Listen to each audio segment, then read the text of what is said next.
Jamais sans la grâce, une dévotion matinale qui vous connecte à la pensée de Dieu et vous donne la provision du ciel au quotidien. Bonjour chers amis, chers internautes, nouvelle journée, nouvelle provision. Bienvenue dans cette dernière dévotion de cette semaine. Seigneur, nous te célébrons, nous te bénissons, Papa. Merci pour ton amour, merci pour tes provisions, merci pour ta présence encore aujourd'hui. Tu as commencé cette semaine avec nous, c'est pas maintenant que tu vas nous laisser tomber. Tu continues encore, tu es avec nous tous les jours, jusqu'à la fin du monde. Alléluia, qu'il en soit ainsi, parce que tu n'es pas un homme pour nous mentir, mais tu es Dieu. Glorifie-toi encore aujourd'hui, au nom puissant de Jésus-Christ. Amen. Alors, chers amis, chers internautes, nous finissons notre semaine ce matin et en reprenant encore un peu notre passage, Éphésiens chapitre 6, le verset 11. Revêtez-vous de toutes les armes de Dieu afin de pouvoir tenir ferme contre les ruses du diable. Amen. Alors, nous avions vraiment considéré ce passage pendant ces quelques jours et ce matin, j'ai deux questions à vous poser. La question, c'est quelles sont ces armes ? Puisqu'il nous dit de nous introduire, de nous enfoncer dans ces armes.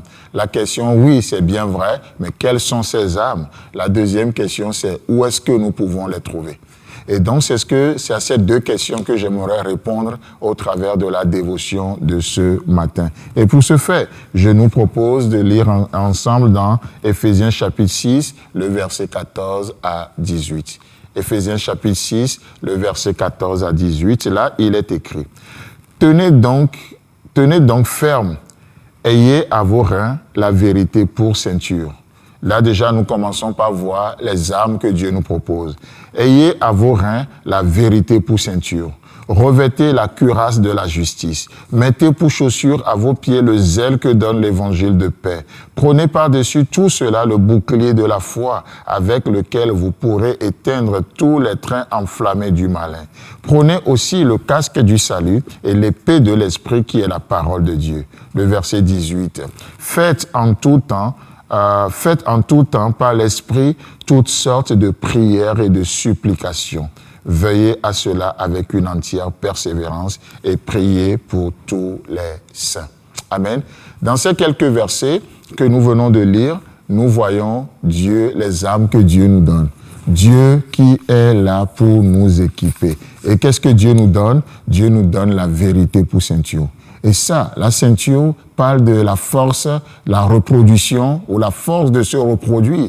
Mais alors que nous sommes appelés à faire des disciples, à nous reproduire, et chacun se reproduit selon son espèce, comme la Bible nous le dit déjà depuis le livre de Genèse. La question ce matin, c'est quelle est notre nature, quelle est notre espèce, quelle sorte de disciples nous allons faire, quel type d'enfants nous engendrons dans le Seigneur.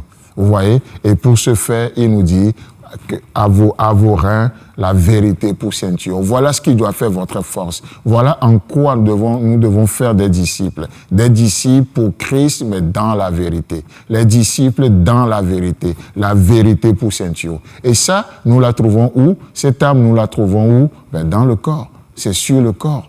C'est sur le corps. La deuxième arme que Dieu nous propose, bien sûr, la liste ici peut être encore plus long, mais nous parle aussi de la cuirasse de la justice. La cuirasse de la justice. On sait, la cuirasse, c'est ce qui protège la poitrine, le cœur, n'est-ce pas? Et du coup, il nous est demandé que ce qui nous protège, s'il y a un système de défense, de protection que vous et moi sommes appelés à développer, ou ce qui doit nous protéger, c'est la justice de la croix. Voilà un endroit sécurisé. Ce que Christ a fait à la croix, c'est dans ça que nous sommes protégés. Il nous a justifiés.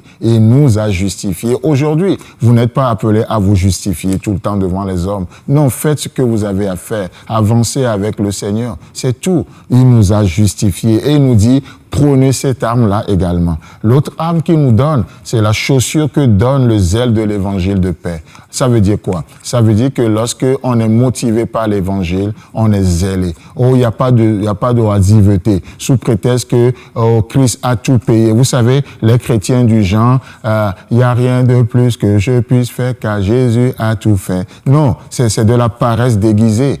c'est de la paresse déguisée. Aujourd'hui, il a préparé des bonnes œuvres d'avance pour nous afin que nous les pratiquions. C'est pour ça qu'il nous a équipés. David n'a pas marché, il n'a pas pris cette chaussure-là, ces chaussures-là. Et alors qu'il était général de l'armée, il va rester au palais. Il va rester au palais et qu'est-ce qui va se passer? L'ennemi va l'atteindre. Il nous a parlé de bouclier de la foi, le casque du salut, l'épée de l'esprit. Chers amis, chers internautes, voici les armes que vous et moi sommes appelés à prendre aujourd'hui. Que Dieu vous bénisse et je vous souhaite un agréable week-end. Et si Christ tarde à venir, on se retrouve la semaine prochaine.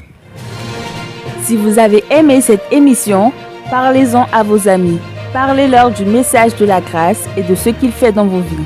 Pour un sujet de prière, une question ou pour devenir partenaire, contactez-nous au 00229 94 75 80 20. Que Dieu vous bénisse et à la prochaine. En attendant, pensez avec Dieu.